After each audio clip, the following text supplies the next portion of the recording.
ঈদ উল ফিতরের নামাজের নিয়ত ও নিয়ম কি? নিয়ত তো হলাম ঈদের ফিতরের নামাজ পড়তেছি, এই ইন্টেনশন যথেষ্ট যে আমি ঈদের নামাজ পড়তেছি, এটা ফজর না। ঈদের নামাজ পড়তেছি, এটা নর্মাল এরশাক না। ঈদের নামাজ পড়তেছি, এটা জোহর না। এই যে পার্থক্য আছে, এই নিয়ত আছে, এটুকুই যথেষ্ট আপনার। এটাই হলো নিয়ত মূলত। আলাদা মুখে নাওয়াইতুয়ান ইত্যাদি ইত্যাদি এগুলো বলার দরকার নাই। আর ঈদের নামাজের যে নিয়ম, সেটা হলো ঈদের নামাজ 2 রাকাত আদায় করতে হবে এবং 2 রাকাত নামাজের পরে খুতবা দিবেন খতিব সাহেব। জুমাতে বা অন্যান্য ক্ষেত্রে খুতবা আগে আমরা দেই, কিন্তু ঈদের নামাজের মধ্যে খুতবা হবে পরে। 2 রাকাত নামাজের নিয়মটা কি? সাধারণ যে নামাজ পড়ি আমরা সেই নামাজের মতোই, শুধু পার্থক্য হলো এখানে অতিরিক্ত কিছু তাকবীর আছে, এই পার্থক্যটা আছে। অনেকে ঈদের নামাজ পড়তে গিয়ে একটু বছরে 1 বার 2 বার হয় যেহেতু ভুলে যান এবং গ্যাঞ্জাম লাগায় ফেলেন। তো নিয়মটা হলো, আমরা প্রথমে ইমামের সাথে তাকবীর বলে হাত বাঁধব, বেঁধে আমরা সানা পড়ব, সুবহানাকাল্লাহুম্মা ওয়া বিহামদিকা ওয়া তাবারাকা ইসমুকা ওয়া তাআলা জাদ্দুকা ওয়া লা ইলাহা গায়রুক। অন্য সানাও আছে, আল্লাহুম্মা বাঈদ বাইনি ওয়া বাইনা খাতায়ায়া কামা বা'আদতা বাইনাল মাশরিক ওয়াল মাগরিব। সানা যেটা আছে এটা পড়ব। সানা পড়া শেষ, এরপরে অতিরিক্ত তাকবীর দেবেন ইমাম সাহেব। এই অতিরিক্ত তাকবীর আমরা কান পর্যন্ত হাত তুলব এবং হাত ছেড়ে দেব। অতিরিক্ত তাকবীর কয়টা দিব এটারই মত পার্থক্য আছে। 2 মতের সপক্ষেই বিশুদ্ধ হাদিস রয়েছে। এ সম্পর্কে বিস্তারিত জানতে চাইলে ডক্টর খন্দকার আব্দুল্লাহ জাহাঙ্গীর রহমান আলাদা বই আছে এটার উপরে, ঈদের সালাতের তাকবীর নিয়ে, সেটা দেখতে পারেন। অর্থাৎ অতিরিক্ত তাকবীরের সংখ্যা 6 তাকবীর হানাফি মাযহাব অনুযায়ী, অন্যান্য মাযহাব অনুযায়ী 12 তাকবীর। এই দুইটাই বিশুদ্ধ। তো অতিরিক্ত যে তাকবীর সানা পড়ার পর ইমাম সাহেব দিবেন, আমরা সাথে সাথে বলবো আল্লাহু আকবার, আল্লাহু আকবার, আল্লাহু আকবার। 3টা তাকবীর হয়তো প্রথম 2টাতে হাত ছেড়ে দিবেন, তৃতীয় তাকবীরের পরে হাত বেঁধে ফেলবেন। এবার ইমাম সাহেব সূরা ফাতিহা পড়বেন, অন্য সূরা মিলাবেন, রুকু করবেন, সিজদা করবেন, আবার দ্বিতীয় রাকাত শুরু করবেন। দ্বিতীয় রাকাতে তাকবীরটা হবে শেষে। ইমাম সাহেব দাঁড়ায় সূরা পড়বেন, সূরা ফাতিহা পড়বেন, সূরা মিলাবেন, এরপরে আল্লাহু আকবার, আল্লাহু আকবার, আল্লাহু আকবার, অতিরিক্ত তাকবীর দিবেন 3টা হানাফি মাযহাব অনুযায়ী। আর শেষে আরেকটা তাকবীর দিয়ে রুকুতে যাবেন। তাহলে 4টে হবে লাস্টে, 3টা অতিরিক্ত তাকবীর, একটা রুকুর তাকবীর, ব্যাস। এরপরে যথারীতি নামাজ, আত্তাহিয়াতু, দোয়া, মাসুরা, দুরূদ পড়ে আমরা সালাম ফেরাবো।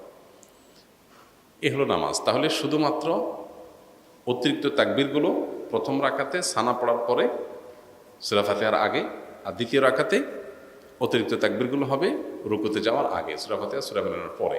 তাকবীরগুলো মুখে বলবো, বলার সময় হাত উত্তোলন করে আবার হাত ছেড়ে দেব, বাস। এই ছাড়া আর কোনো পার্থক্য নেই। ঈদের নামাজের পরে ইমাম সাহেব খুতবা দিবেন, তখন মনোযোগের সাথে খুতবা শ্রবণ করতে হবে। অনেকে আছেন ঈদের নামাজ পড়ে খুতবা শোনা ছাড়া চলে যান, খুবই গর্হিত কাজ, খুতবা শুনতেই হবে। সো ঈদের নামাজের গুরুত্বপূর্ণ অংশ খুতবা শোনা, খুতবা শোনা ছাড়া যাওয়া জায়েজ নাই। অবশ্যই আপনাকে ঈদের নামাজের পরে খুতবা শুনে তারপরে যেতে হবে। জাকাতের টাকার আসল হকদার কে? জাকাতের হকদার বা জাকাতের উপযুক্ত যিনি জাকাত খেতে পারবেন, যাকে জাকাত দেয়া যাবে, সে মানুষগুলো সম্পর্কে কোরআনে কারিমে আল্লাহ তাআলা একটি আয়াতে আলোকপাত করেছেন। আল্লাহ বলেছেন, আউযু বিল্লাহি মিনাশ শাইতানির রাজীম, ইন্নামাস সাদাকাতু লিল ফুকারাই ওয়াল মাসাকিন ওয়াল আমিলিনা আলাইহা ওয়াল মুআল্লাফাতি কুলুবুহুম ওয়া ফির রিকাব ওয়াল গারিবিন ওয়া ফি সাবিলিল্লাহি ওয়া ইবনিস সাবিল। এখানে 8টা শ্রেণী মানুষের কথা বলা হয়েছে যারা জাকাতের হকদার বা যারা জাকাত পাবে। সে 8 শ্রেণীর ভিতরে প্রথম শ্রেণী হলেন যারা ফকির।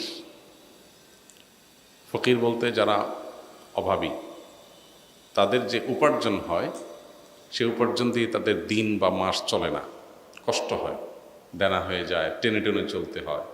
অর্থাৎ তাদের যেটা আছে সেটা দিয়ে তাদের একান্ত বেঁচে থাকার যে নিড প্রয়োজনীয় সেগুলো পূরণ করতে তাদের কষ্ট হয়, এরকম মানুষকে জাকাত দেয়া যাবে।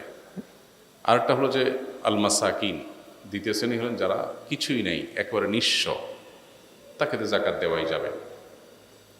ফকির এবং মিসকিনের সংজ্ঞা নিয়ে ভিন্ন রকমের সংজ্ঞাও আছে, মত পার্থক্য আছে, কিন্তু মোটা দাগে এই দুইটা শ্রেণীর ব্যাপারে কোনো মত পার্থক্য নাই যে জাকাতের হকদার প্রথমত যাদের কিছুই নেই একেবারে নিঃস্ব তারা, দ্বিতীয়ত যাদের আছে কিন্তু যেটা আছে সেটা দিয়ে তার চলে না। এই চলে নার মানে কি? চলে নার মানে অনেকের মাসে 1 লাখ টাকা স্যালারি দিয়ে তার আসলে চলে না। কেন চলে না?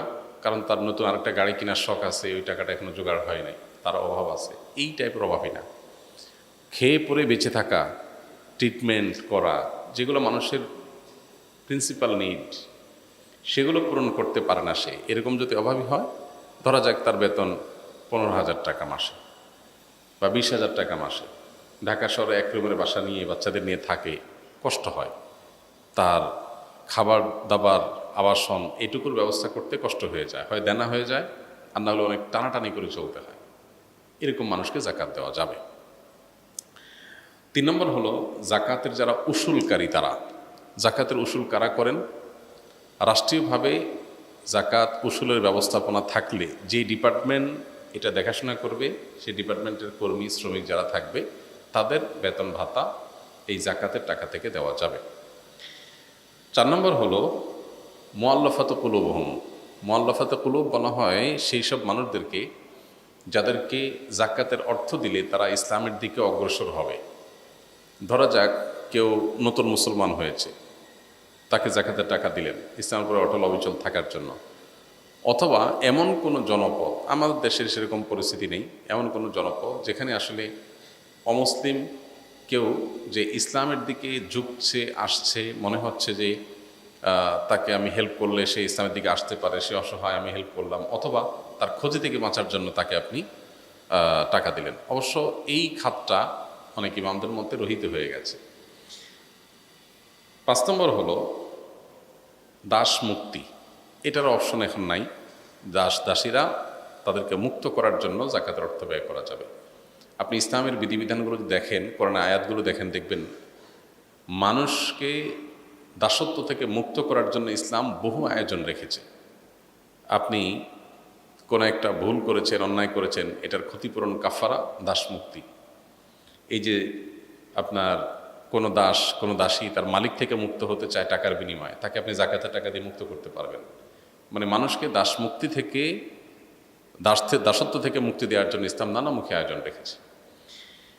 6 নম্বর হলো ঋণগ্রস্ত ব্যক্তি, গারিমিন, যারা কোনো কারণে তাদের মৌলিক প্রয়োজন পূরণ করতে গিয়ে লোন হয়ে গেছে, ঋণ হয়ে গেছে, সে ঋণ পরিশোধ করার সামর্থ্য তার নাই।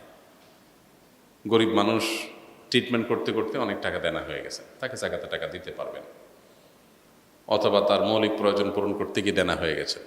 কেউ ব্যবসা সম্প্রসারণ করতে গিয়ে দেনা হয়ে গেছেন, তাকে জাকাত দেওয়া যাবে না। তার এই ঋণটা বাণিজ্যিক কমার্শিয়াল লোন, এটা তার প্রিন্সিপাল নিড পূরণের জন্য লোন না। 7 নম্বর হলো সাবিলিল্লাহ, আল্লাহর রাস্তায়। আল্লাহর রাস্তা বলতে জিহাদকে উদ্দেশ্য করা হয়েছে। কোনো কোনো আলেম এটাকে ব্যাপকভাবে যে কোনো দিনের কাজ, দাওয়াতের কাজকেও এখানে শামিল করেন। মূলত এখানে জেহাদকে মিন করেছে। জেহাদ যদি চলমান থাকে, সুযোগ থাকে সেখানে জাকাতের টাকা দেওয়ার, সেখানে জাকাতের টাকা দেওয়া যাবে।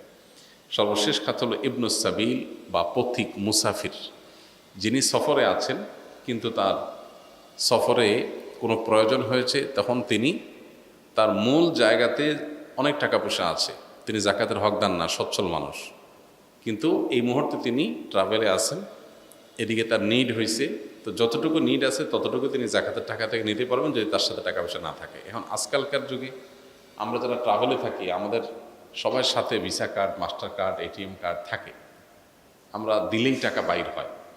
তো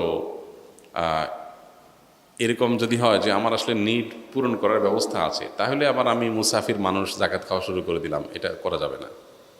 এটা হলো তখন যদি আপনি সফরে থাকেন, বিপদে পড়ছেন, নাই আপনার কাছে এই মুহূর্তে সম্পদ দূরে আছে, তাহলে যতটুকু নিড আছে ততটুকু আপনি নিতে পারবেন। এ হলো মোটামুটি জাকাতের খাতগুলো। এর মধ্যে অন্যতম প্রধান বা মূল হলো গরিব অভাবী মানুষ, যাদের আসলে একেবারে মৌলিক প্রয়োজনগুলো পূরণ করার সামর্থ্য নেই।